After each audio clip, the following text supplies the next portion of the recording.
বৰ অসমৰ বৰ্ণিল কৃষ্টি সোণোৱালী অসমৰ অপৰূপ সংস্কৃতি ক্ষেত্ৰীৰ পথাৰত চহকী অসমৰ লোকনৃত্যৰ সমাহাৰ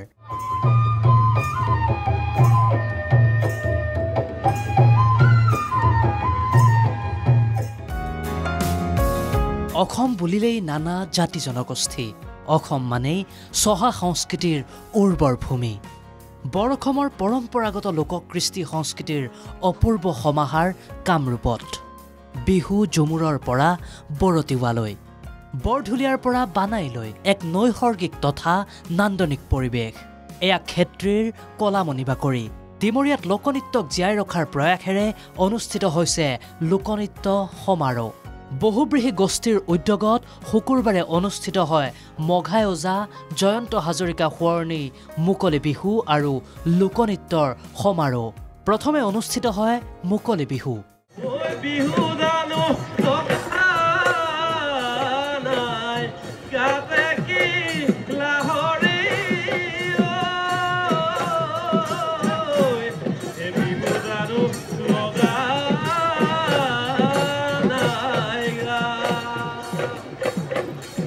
বিহুৰ পিছতেই পৰিৱেশিত হয় বড়ো নৃত্য কাৰ্বি তিৱা ঝুমুৰ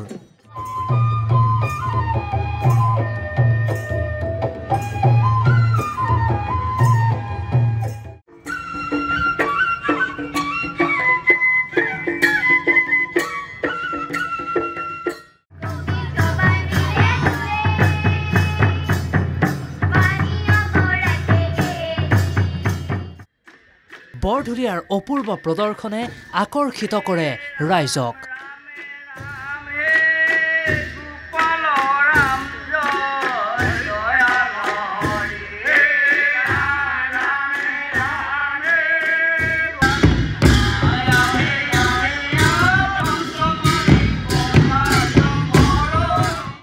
বানাই জনগোষ্ঠীৰ লোকনৃত্যই মুগ্ধ কৰিলে জনগণক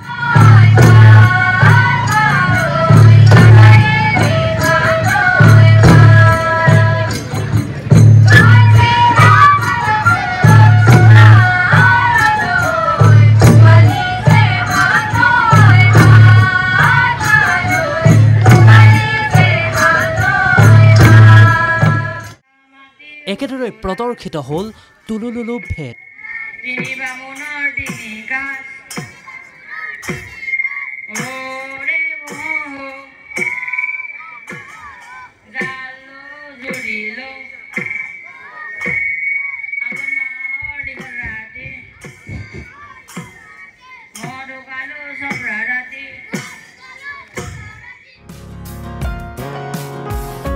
এই বৰ্ণিল অনুষ্ঠানত উপস্থিত থাকে লোক সংস্কৃতিৰ গৱেষক আৰু শিক্ষাবিদ ডক্টৰ অনিল কুমাৰ বড়োৰ লগতে স্বনামধন্য অভিনেতা উপকুল বৰদলৈ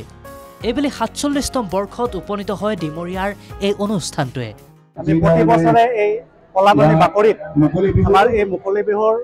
কলামণি বাকৰিত ডিমৰীয়াৰ ঐতিহাসিক নৃত্যখিনিৰ লগতে প্ৰতি বছৰে আমি অসমৰ যিকোনো এটা জনগোষ্ঠীৰ লোকনৃত্য প্ৰদৰ্শনৰ ব্যৱস্থা কৰি আহিছিলোঁ আৰু এইবাৰো আমি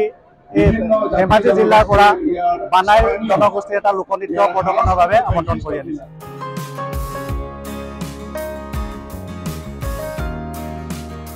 বহুব্ৰীহী গোষ্ঠীৰ উদ্যোগত অনুষ্ঠিত জনগোষ্ঠীৰ পৰম্পৰাগত নৃত্য গীতৰ এই অনুষ্ঠানে আপ্লুত কৰি তুলিলে উপস্থিত সহস্ৰাধিক শ্ৰোতা দৰ্শকক সোণাপুৰৰ পৰা চন্দন মালাকৰ ৰিপৰ্ট NKTV+।